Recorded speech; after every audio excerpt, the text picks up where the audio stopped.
morning. This morning I'm talking about the crises of May 2000, the year 2000, and now. Before I say anything, let me say Happy Earth Day. I thought today's meditation was perfect for that celebration. So hopefully we'll all have an opportunity to plant a seed here or there, out of respect for our planet and its future. One day I decided to return to what the teachings told us about the year 2000. So this morning's talk is just that. I'll look back to the year 2000, what we were told would happen in the year 2000, the possibilities, and now, 2018. We were told that the moment of crises would be in May of the year 2000. A master referring to this event said that the highest center on the planet was going to release a fiery stream of energy toward humanity. That this stream of energy would create certain reactions and certain responses in humanity. The Master challenged all disciples at that time, from all races, religions, and all traditions, to be observant and to prepare themselves for that moment of great crises. The results? The great sages said that there could be 3 results, depending on whether the majority of humanity reacted or responded to the energy. The first result, the teaching said that there could be a slow degeneration. For example, the energy would be released to humanity, and humanity, with its poisons, pollution, hatred, malice, slander, and insanity, will slowly wipe itself off this planet.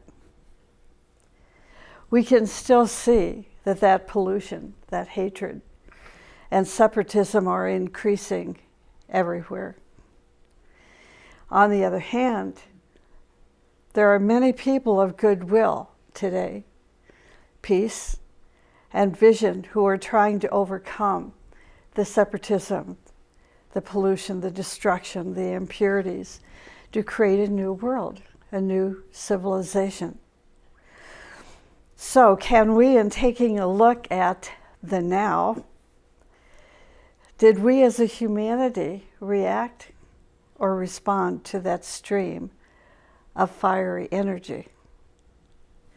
Are malignant diseases slowly spreading all over the world? Is insanity increasing?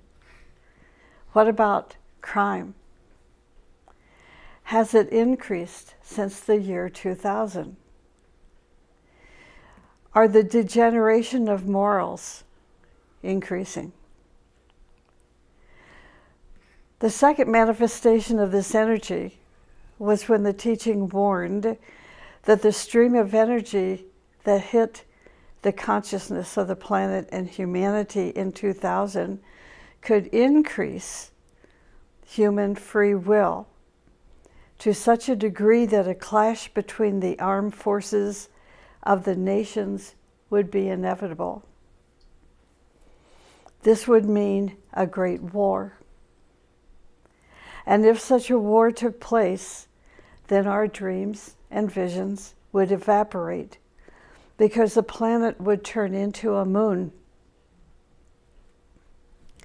The third manifestation of this energy would be a result of our response to it. To respond means to contact that energy, to have the right physical, emotional, mental, and spiritual equipment to assimilate it. It's a key word, to assimilate it, and slowly then to manifest it creatively. If we responded to that fiery stream of energy, we would create a life conditioned by our response. For example, if we responded to that energy, the health of all nations would increase. Right human relations would be established. Peace would come on earth. The brotherhood of humanity would become a reality, and people would respect and love each other. Is this causing you to think? To take you back to the year 2000? And now the year 2018. You know, my talk this morning, I did not design it to state my opinions or to, create a news service in response to how humanity reacted or responded in the year 2000. But the point of this morning's talk is to get us to really start thinking. So many of us, and I'll bring this up in a few minutes again, so many of us were really, really preparing ourselves. We were dedicated to working on ourselves. We were heavily involved with disciplines for the physical, emotional, mental, and spiritual bodies. We were truly preparing ourselves so we could be responsive during that month of May of the year 2000. Subsequently, since then, I've heard very few people talk about it. No, it's like it came and went, and it's done, and it's over, and now let's move on to the year 2001, and here we are in 2018, and we're thinking now about 2025. What happened to you? What happened to your family? What happened to your community, your nation, humanity as a whole in the year 2000? You know, I was alive and well and young in the year 1975. I moved into the teaching. It became my whole life in 1973. So I was in the process of unknowing preparation for the year 1975. And it was huge. It was a pivotal year, a pivotal month of May for the year 1975. Was it even more profound for me in the year 2000, for you in the year 2000? See, so that's why I decided I wanted to do this talk today, to really get us to, think about where we were back then and where we are headed now. So let me repeat this, just this little bit. Would that fiery stream of energy in 2000, would the brotherhood of humanity become a reality? And would people respect and love each other? That eventually a unified humanity would be established, and members of humanity would feel that they are brothers and sisters. Great freedom and love would emanate from their hearts. In this way, we would make a great breakthrough into the new age. Well, yesterday I spent, maybe 30 minutes or so watching the funeral of, Barbara Bush, our president's first lady back in the day. And I watched President Obama and his wife sitting in the front row. I saw the wife of today's president sitting next to President Obama. I saw President Clinton and his should have been president wife, Hillary, all sitting there in the front row.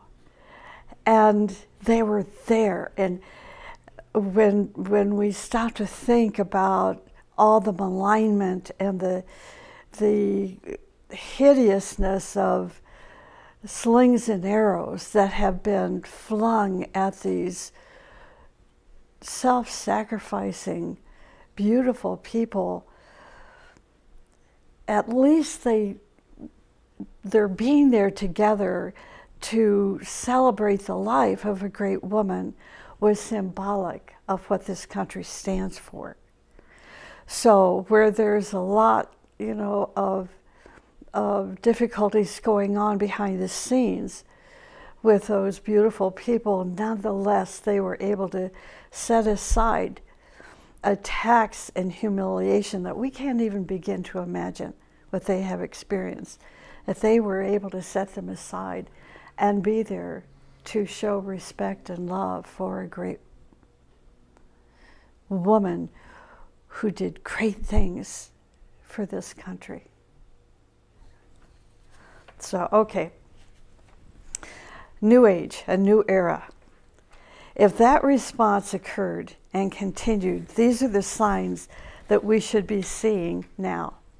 Number one, the inner potentials hidden within each of us started manifesting themselves.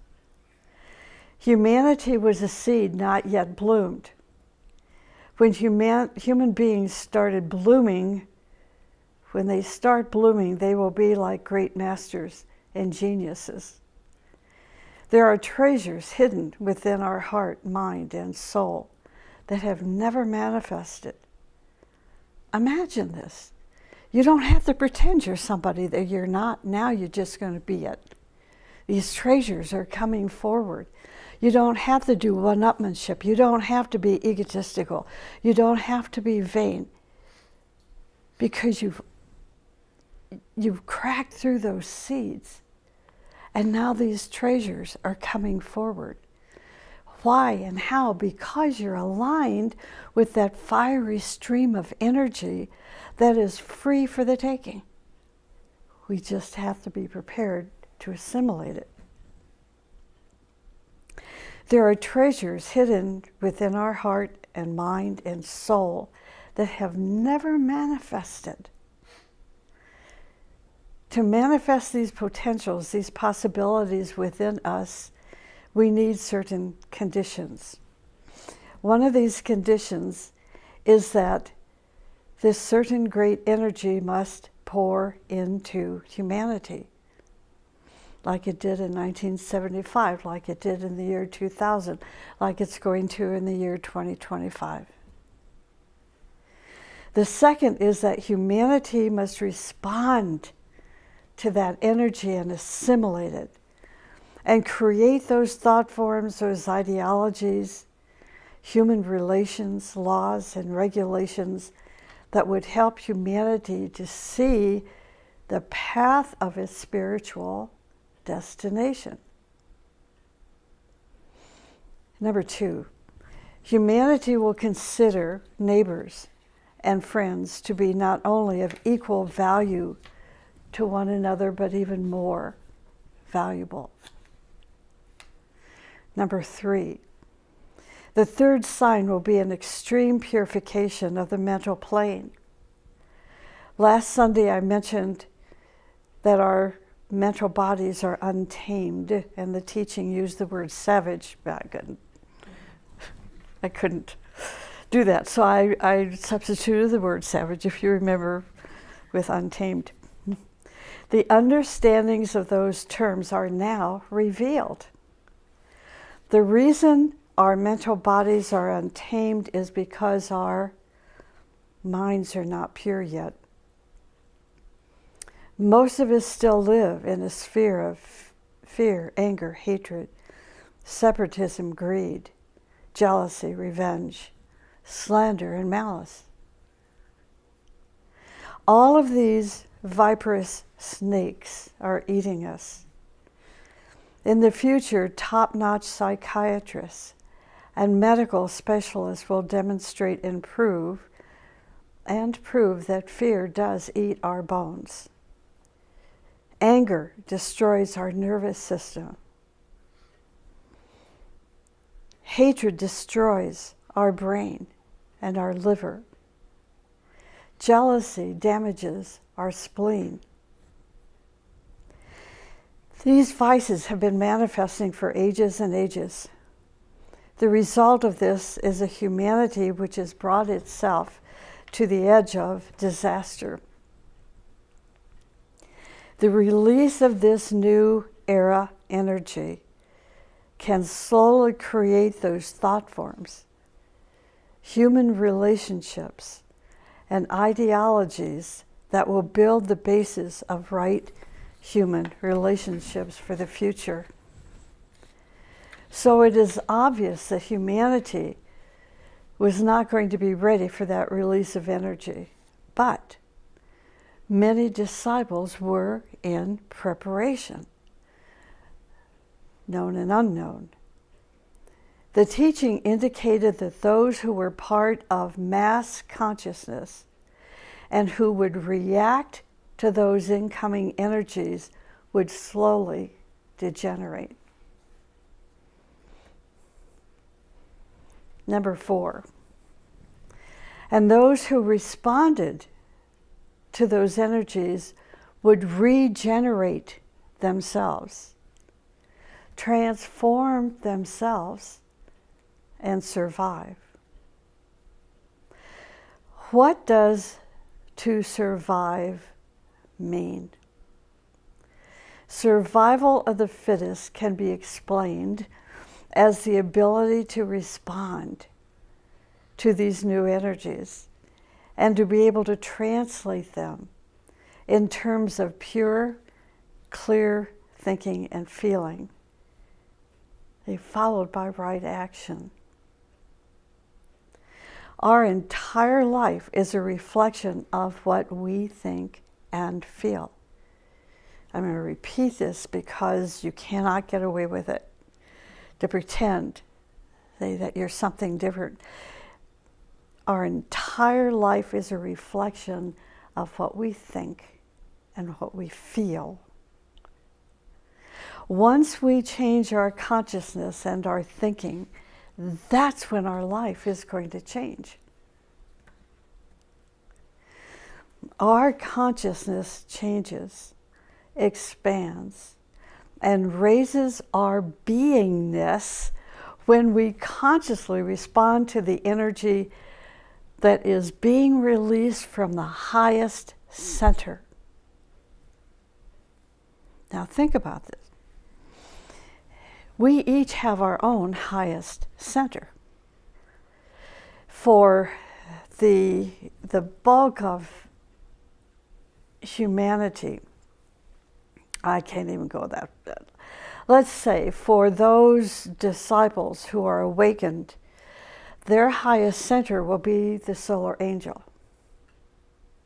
Okay, so let's say between the year 2000, let's say between Vesak in May of 2000 to the year 2025, are you just going to stumble through life until that next stream of fiery energy hits you?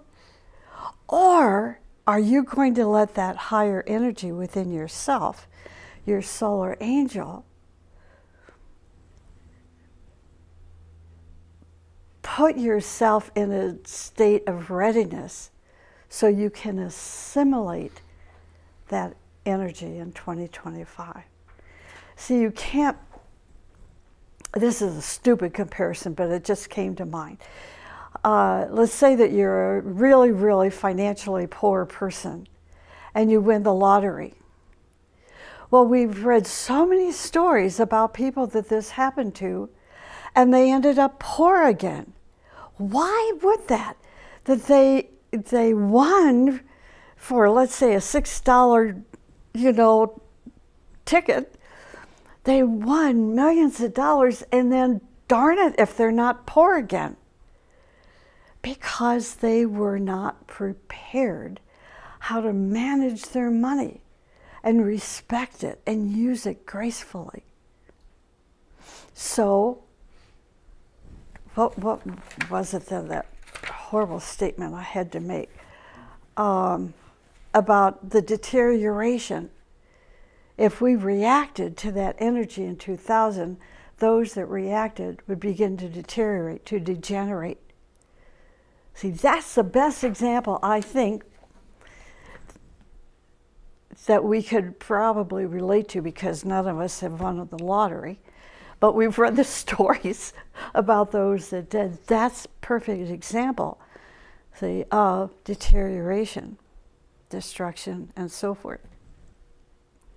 So let us prepare ourselves by aligning to the solar angel, to have a direct communication with the solar angel, to be obedient. Oh my God, there's that word, obedience. You know, don't tell me what to do. Well, okay. You know, that's your choice. It's stupid, but it's your choice. So if that is your choice, not to respond to your solar angel, not to respond to your conscience, then don't come to us and complain about how ridiculous and horrible and negative and depressive your life is. It was your choice. We have that beautiful solar angel. Nobody else has our solar angel. It's assigned to us, and it's trying to help us, and it's feeding us, and then it bounces off. That energy bounces off because we think we're in control. Nobody can tell me what to do.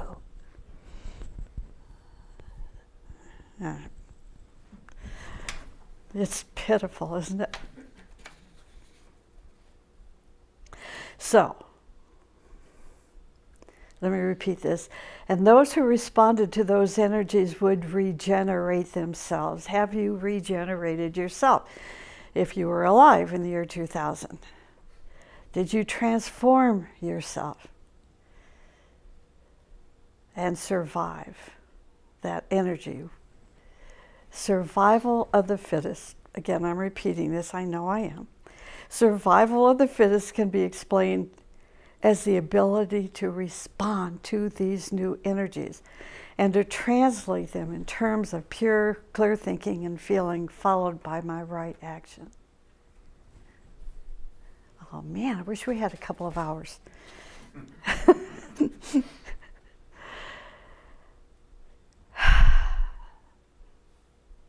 Our entire life, there's so much is going through my head, you cannot believe it. It's great. Our entire life is a reflection of what we think and feel. Disciples, especially the new era disciples, began to prepare themselves in the 1990s. You see, people are trying to convince me in the teaching that the word disciple is old age. Don't use that word anymore, Joleen. It is wrong. People will not listen to you. It's religious. Stop using it.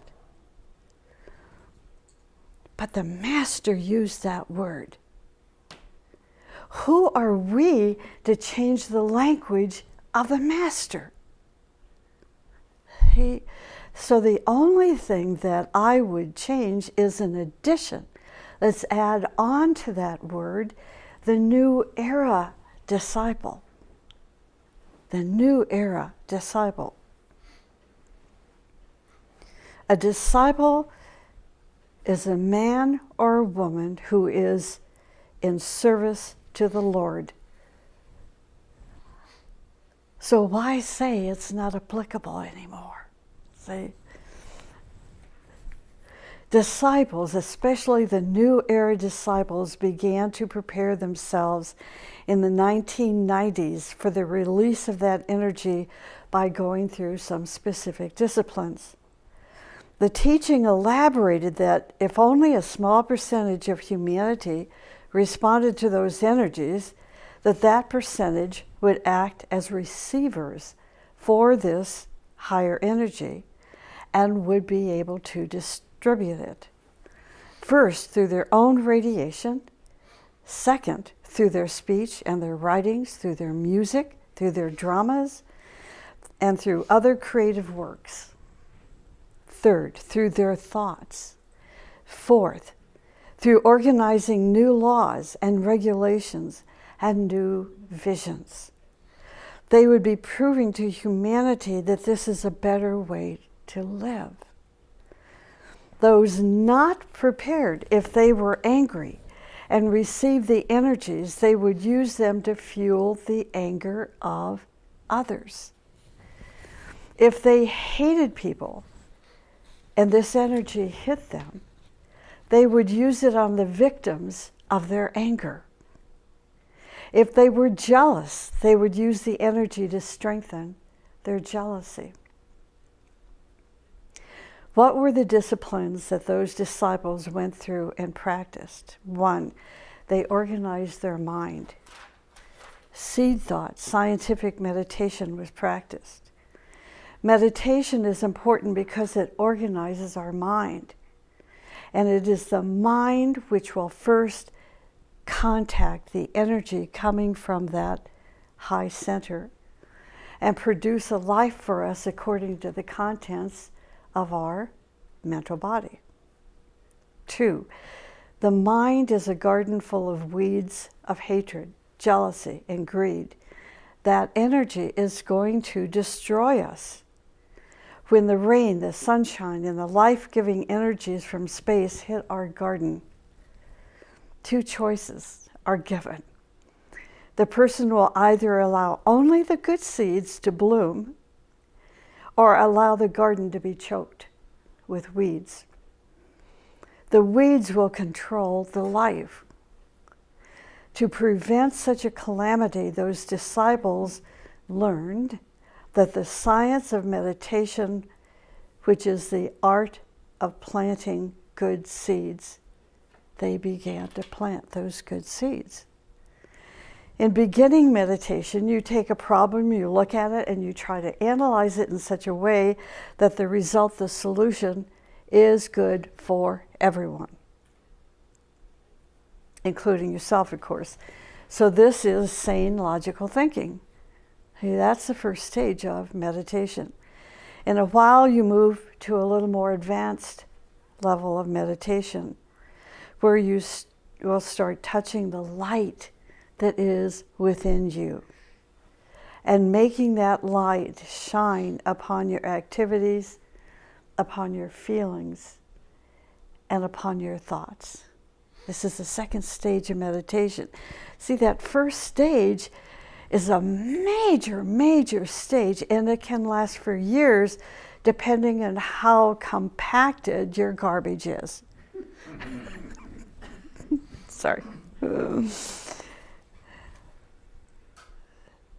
Okay, so now we've gone through that stage, we've survived it, we didn't drop out, and we finally began to understand and experience that light.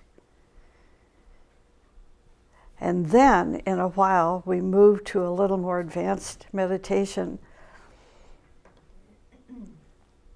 And then later, a later stage of meditation where we contacted our inner guardian, that solar angel. We finally, it wasn't a pretend, it wasn't acting as if, it wasn't a possibility or an imagination. You finally met your solar angel face to face.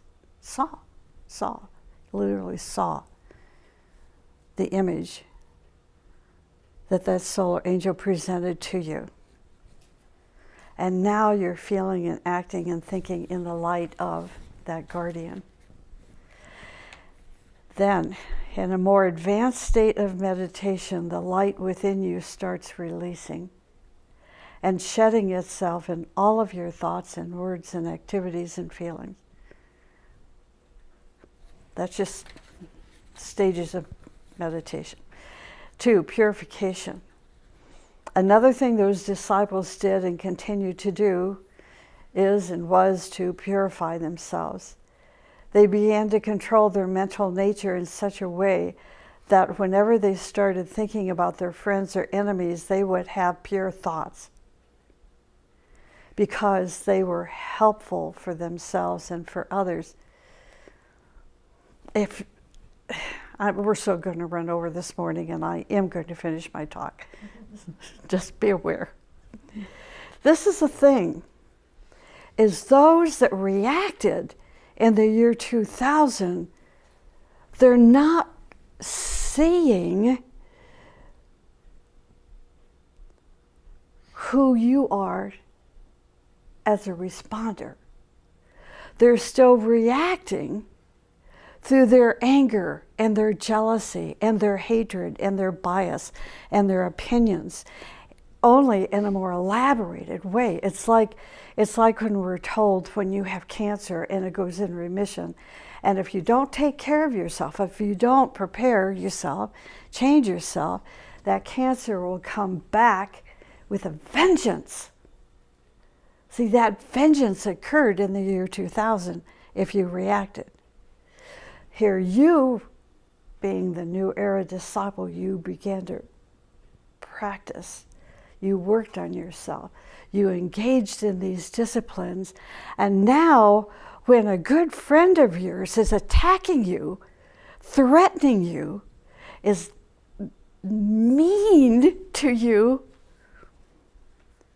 you're not lowering yourself into that energy, into that frequency anymore. It's tough. It's tough. But that's what it means to be a new era disciple, whether you like that word or not.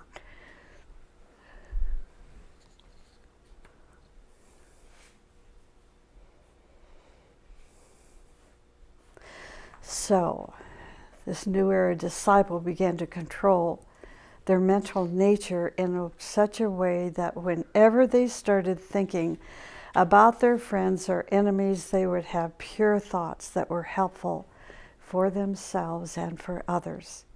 Thoughts where there was no fear, no anger, no hatred, no jealousy, no revenge, no slander, no treason. This is a process in which, if the mental body is purified, your thinking is going to be clear. Feelings and relationships will become more positive. When such high energy hits a body that is not together, the result is going to be destruction. To purify the body, though, takes time. You cannot be using marijuana and other drugs for many years and then expect immediate purification. It just doesn't happen. Because during those years, you were destroying your brain, your nervous system, and those things that poisoned your aura. Doing meditation will release from within you a heavy voltage of electricity which will hurt you if you're not careful. That's how powerful seed thought meditation is, and why it has to be practiced scientifically. If you don't practice it scientifically, if you don't follow the instructions of engaging in seed thought meditation, it will damage your whole nervous system. So, to start with, you need to clean your diet. And do not use drugs, do not use alcohol, and all the other things out there today that just never ceases to overwhelm me. It's like, what? The kids are doing what? Holy cow. Mom and Dad, don't let them do this to themselves. Parents are so darn permissive these days. Why? Because kids can go and call social services up. Say, look at my mom and dad aren't treating me the way they want to be treated. And then mom and dad get in trouble. So mom and dad are afraid of their teenage child. Stop, as a parent, stop being afraid of hurting your kids' feelings because they're destroying themselves. See, I told you I could just really get into this for 2 more hours. It's just because it's painful. We look forward to having that beautiful baby in our arms, and then when they're 15 and 16, and God only knows how much older, they're stuck because their brains are destroyed. They've hurt themselves, and mom and dad says, well, they're going to do what they're going to do. Yeah. You're not a leader. You're not a parent. I'm sorry. You're fearful. And That has to change. It just has to change. So do a little reading. Clean your diet. Don't use drugs. Do a little reading from the teaching and listen to occasional lectures. Then after healing your body, a nice first step into meditation can be given. Parents come to me with their drug-ridden kid and saying, let's start them on meditation. Maybe this is going to change them. God forbid. No. Let that be a goal for them to look forward to. So purification is very important. You purify your speech, which is so difficult, especially when somebody steps on your ego, on your vanity. Hey, I live in America. You have no right to step on my ego. Well, too bad. Then you were one of those people that reacted. See, in the year 2000. Number 3, the next step was to create a new image of themselves. I know many students who were preparing themselves for the year 2000 and then continue those disciplines, seeing how hard it was. They continued. They would take a few steps ahead and then slip back, but then they jumped back in. They didn't give up. But some abandoned ship and returned to their old ways, and yet many stayed aboard. So why a new image? The image most people have themselves is based primarily on their failures, their disappointments, and defeats.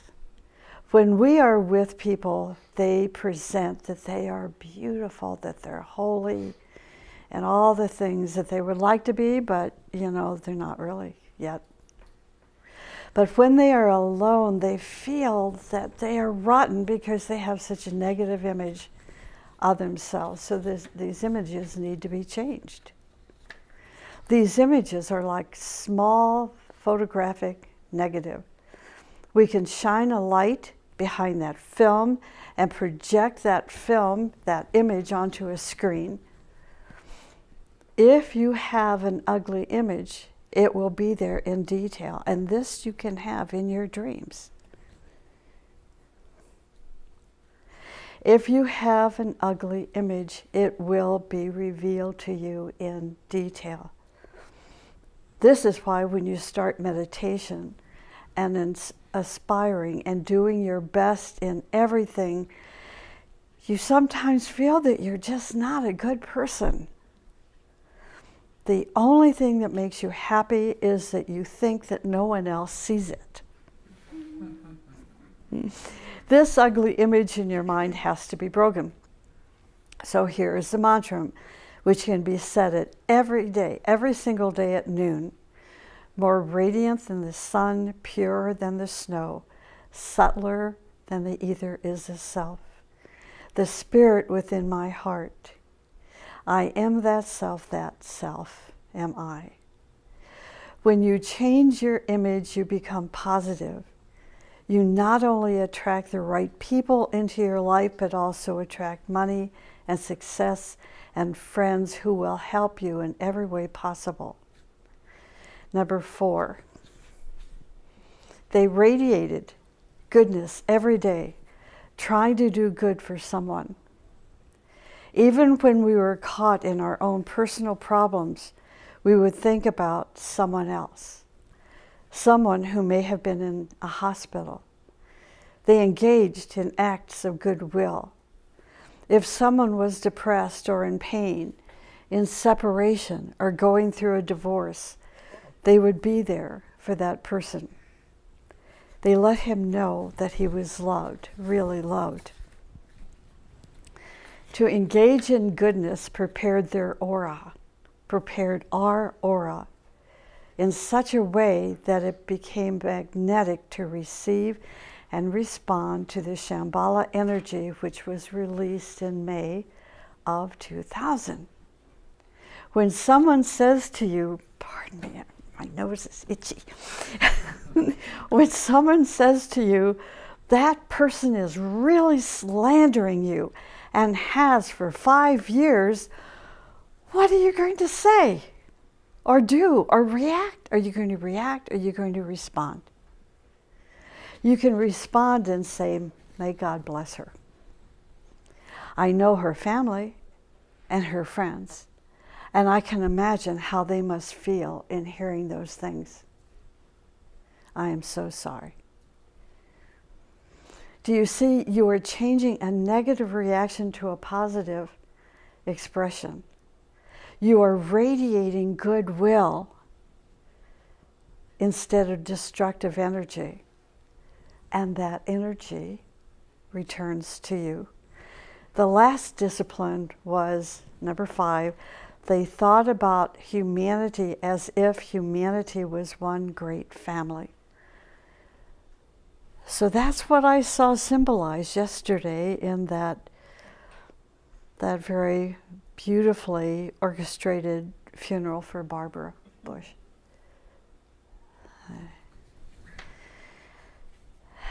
So those 5 steps, disciplines and practices, were transforming practices. And now some insight about those who are born in the year 2000. They were born in the year 2000. And those followers, their followers. In 2017 and 2018, women's marches saw tens of millions marching for women's and human rights for freedom and equality all around the world. Since the Stoneman Douglas High School shooting, which killed 17 high school students have generated mass protests of their own involving some 2 million people all around the planet. The protests or marches, which go way beyond gun control and include all aspects of humanity's social existence, are highly organized and lovingly inclusive and highly effective.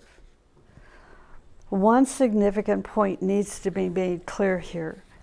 These students are being referred to as kids. This is an ageist discrimination.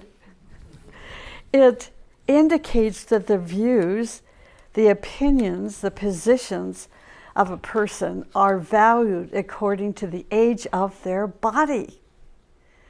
None of these souls are their bodies, right? And many, not all, but many of them, and especially those who are helping to organize these events, are manifesting a group consciousness of love and intelligence at levels that are way beyond the stage of what we call an aspirant. Many are amazed at how in touch with each other they are. This is largely being attributed to the internet. It is true that these young New Era disciples are super highly skilled in all things related to using the internet. They know and use the internet and the associated devices with a speed and understanding that just amazes me. I'm still running to our tech guide. I've got this problem with my iPad. What does settings mean? You know? But not now. You got to ask yourself, why? How? Have you found an answer? Because I have. Because their education doesn't stop when they're in the higher worlds. They're in school. They're learning. They're listening. They know what's going on the planet. So they come in, and the more ignorant person says, gosh, they just seem to be born to a computer. They know computers. Why is that? And they see it as a phenomena. It's not. They come in educated from the inner schools.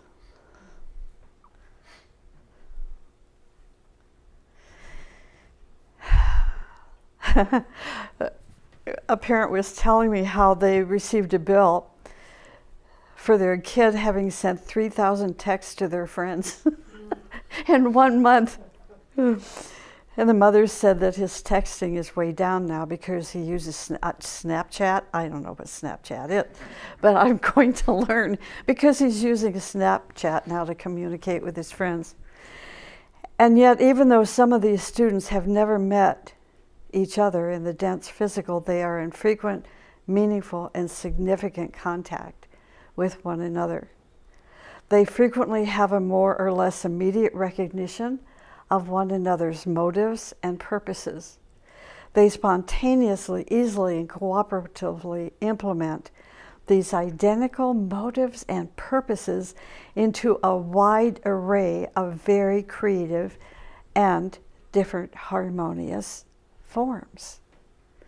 This phenomena is not original or limited just to the Florida students. It has been going on all over the world for the last, let's say, since the year 2000, or a few years later. As in the students from Florida, the initiator of these activities are not competing for personal recognition. They're not competing for election in office. They are spontaneously serving the common good, a consciously felt need, because that is what they see to do. There is no sense of personal anything, and this is what we call service. So that's all I have today, but I hope it triggers more thinking, more awareness. Okay.